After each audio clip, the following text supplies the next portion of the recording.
നമസ്കാരം. മഴ തോരും മുമ്പേ സീരിയലിൻ്റെ ഒരു പുതുപുത്തൻ വിശേഷത്തിലേക്ക് എല്ലാവർക്കും സ്വാഗതം. വരാൻ പോകുന്ന ഒരു അടിപൊളി എപ്പിസോഡ് വിശേഷത്തിലേക്കാണ് നമ്മൾ പോകുന്നത്.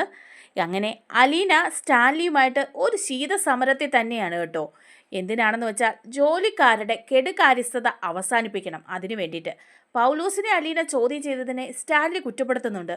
അപ്പോൾ അലീന ഒരു നിരാഹാര സമരത്തിലേക്ക് പോവുകയാണ് കേട്ടോ. ഒന്നിടവിട്ട ദിവസങ്ങളിൽ മാത്രം ഭക്ഷണം കഴിച്ചുകൊണ്ട് സ്റ്റാൻലിക്ക് അവിടെ ജോലിക്കാർ വരുത്തി വെക്കുന്ന നഷ്ടത്തിൻ്റെ കൂടെ താൻ ഒരു ലാഭം കൂടി ഉണ്ടാക്കി തരാമെന്ന് പറയാണ്. അത് കേൾക്കുമ്പോൾ സ്റ്റാൻലിക്ക് നല്ല ദേഷ്യം തോന്നുന്നുണ്ട് കേട്ടോ. അതുകൊണ്ട് തന്നെ സ്റ്റാൻലി ഔതക്കുട്ടിച്ചായനോട് പറയുന്നുണ്ട്, ദേ അവളോട് എന്നെ മര്യാദ പഠിപ്പിക്കാൻ വരാമെന്നൊന്നും വിചാരിക്കേണ്ട. ഞാനേ ഇതിനു മുമ്പ് പലരും വിചാരിച്ചിട്ട് മര്യാദ പഠിച്ചിട്ടില്ല.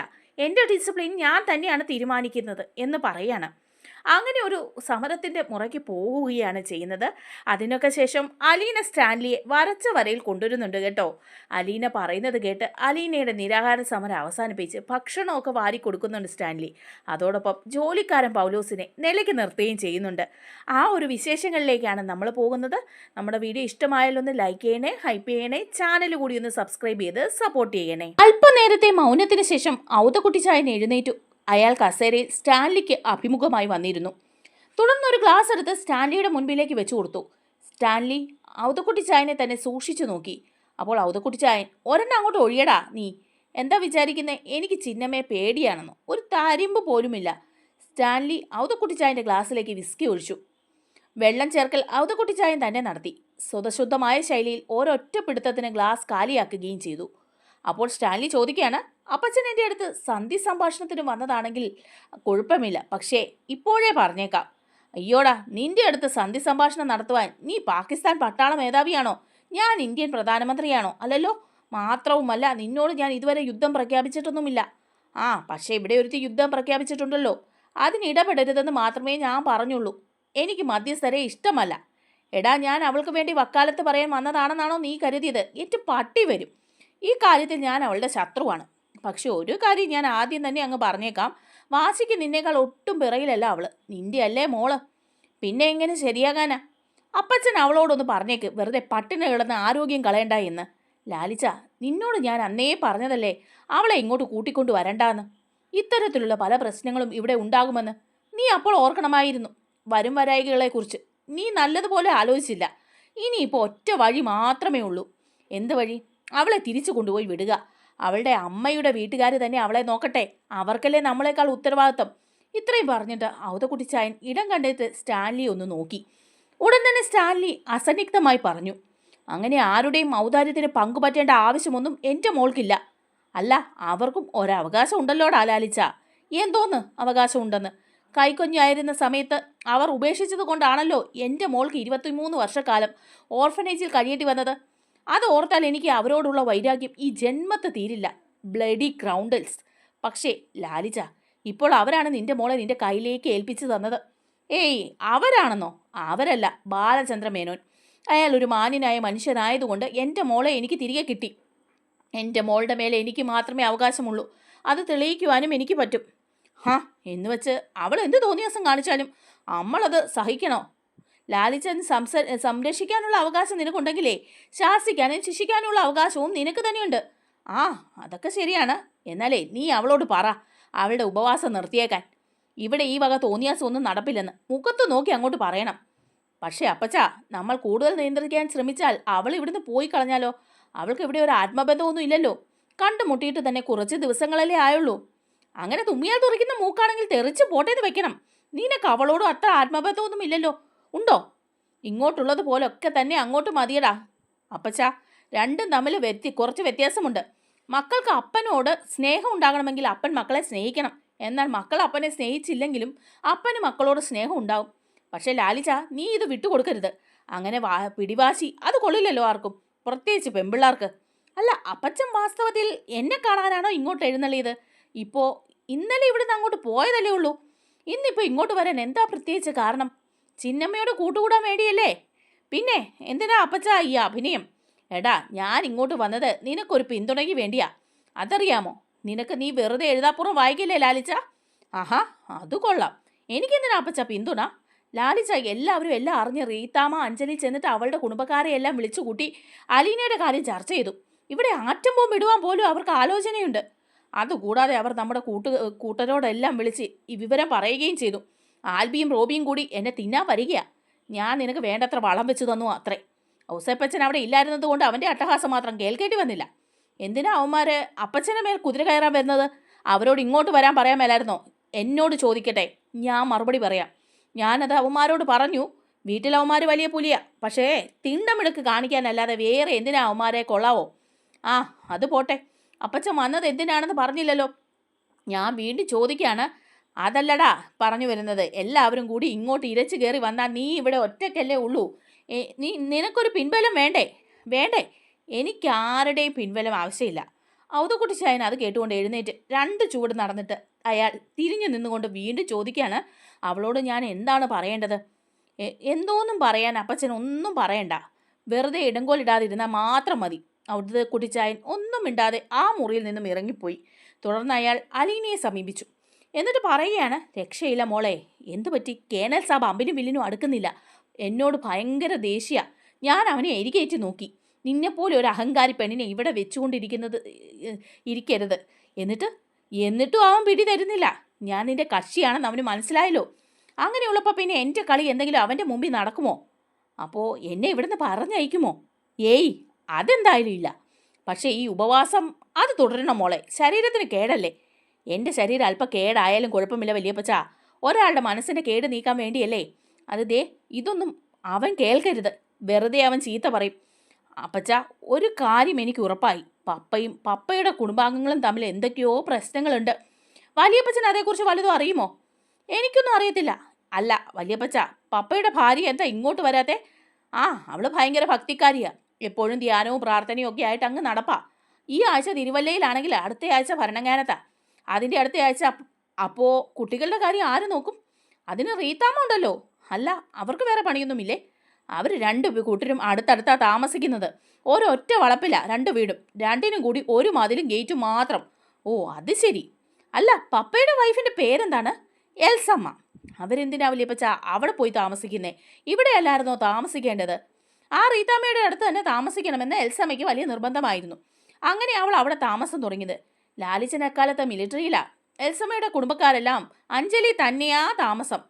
അവിടെ വീട് വെച്ച് താമസിക്കാൻ സ്വന്തക്കാരുടെ ഒരു നോട്ടവും സഹായവും കിട്ടുമല്ലോ എന്ന് എല്ലാവരും കരുതി.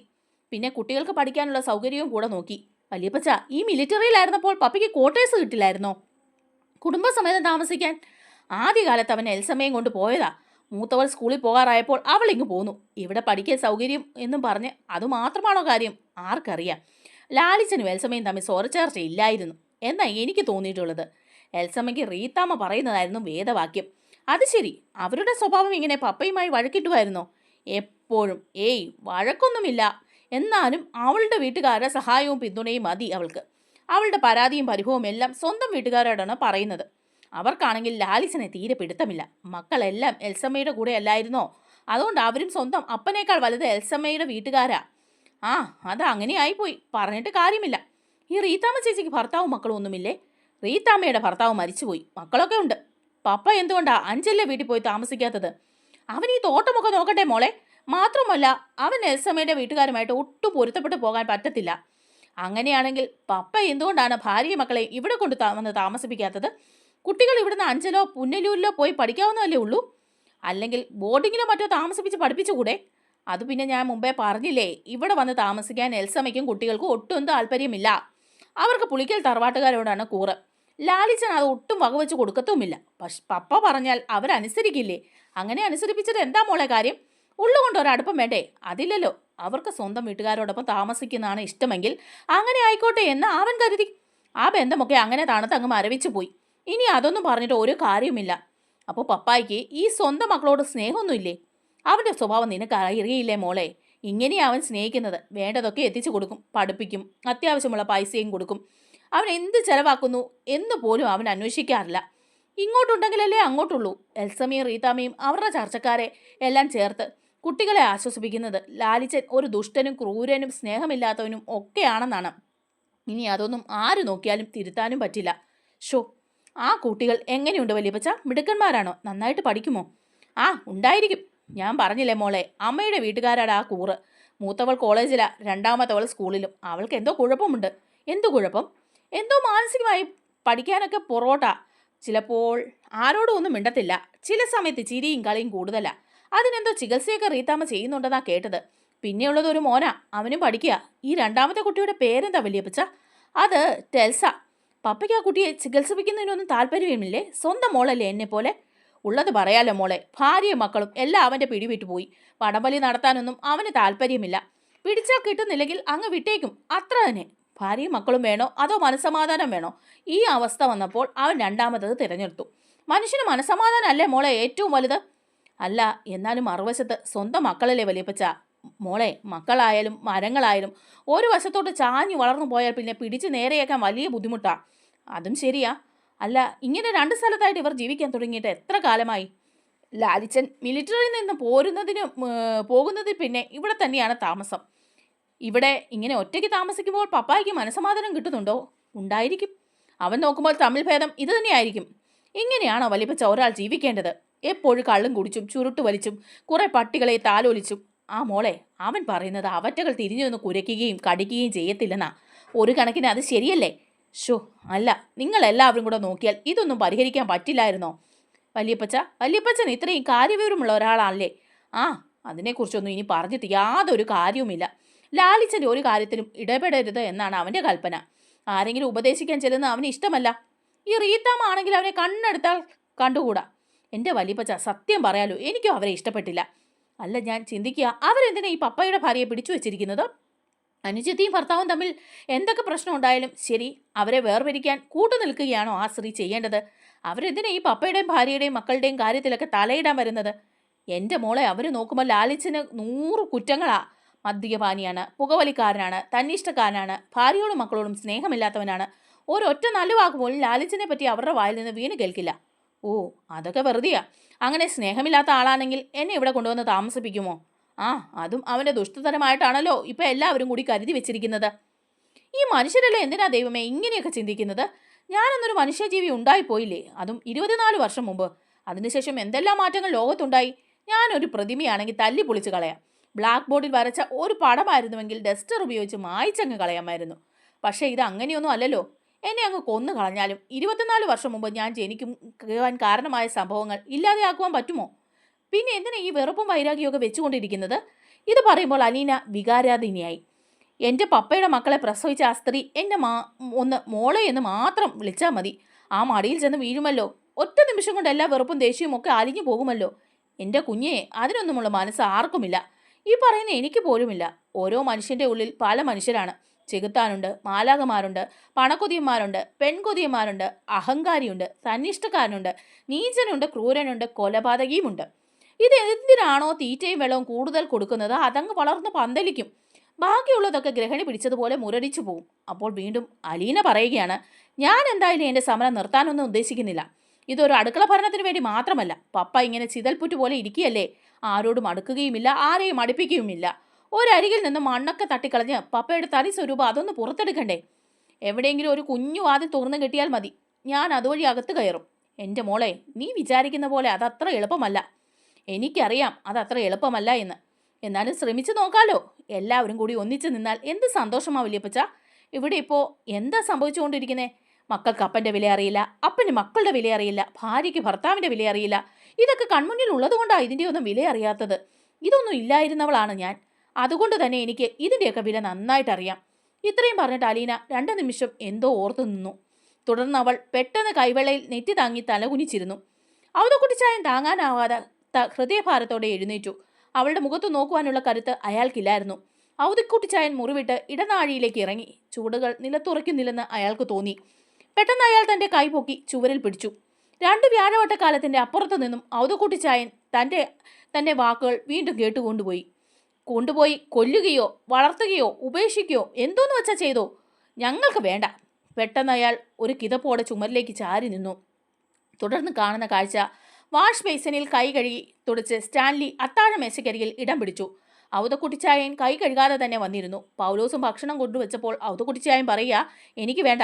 അതെന്താ വേണ്ടാത്തെ? അപ്പച്ചൻ കഴിക്കുന്നില്ലേ? ഞാനും ഉപവാസത്തില്ല. ഓഹോ, അവളുടെ കൂടെ കക്ഷി ചേർന്ന അപ്പച്ചനും എന്നെ വെല്ലുവിളിക്കാൻ തീരുമാനിച്ചിരിക്കുകയാണോ?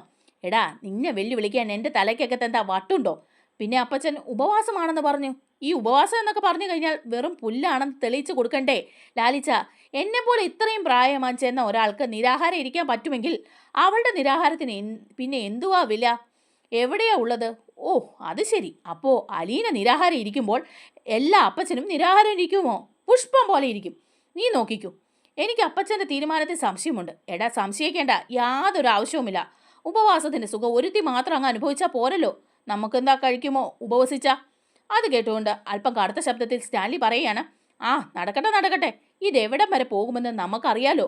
അത്രയും കേട്ടുകൊണ്ട് ഔതകുടിച്ചായൻ അവിടെ നിന്ന് എഴുന്നേറ്റ് പോയി. അടുത്ത ദിവസം രാവിലെ ബ്രേക്ക്ഫാസ്റ്റിന് അലീനയും ഔതകുടിച്ചായനും ഡൈനിങ് ടേബിളിൽ സന്നിഹിതരായി. ഭക്ഷണമേശയിൽ ധാരാളം വിഭവങ്ങൾ ഉണ്ടായിരുന്നിട്ടും അലീന ഒരു ദോശയും അല്പം ചമ്മന്തിയും മാത്രമേ എടുത്തുള്ളൂ. അത് കണ്ടുകൊണ്ട് ഔതക്കുട്ടിച്ചായൻ അലീനയെ നിർബന്ധിച്ചുകൊണ്ട് പറയുകയാണ്, വയറ് നിറച്ച് കഴിക്കും മോളെ, ഇന്നലെ മുഴുവൻ പട്ടി കിടന്നതല്ലേ. അതിന് അലീനയുടെ മറുപടി, നാളെ ഉപവാസം ഇരിക്കേണ്ടതല്ലേ വല്യപ്പച്ച? ഭക്ഷണത്തിന്റെ അളവ് കുറച്ചു കുറച്ചു കൊണ്ടുവന്നില്ലെങ്കിൽ മുൻപോട്ട് പോകാൻ ഭയങ്കര ബുദ്ധിമുട്ടാകും. അയ്യോ മോളെ, നിന്റെ മുഖത്ത് നല്ല ക്ഷീണമുണ്ട്.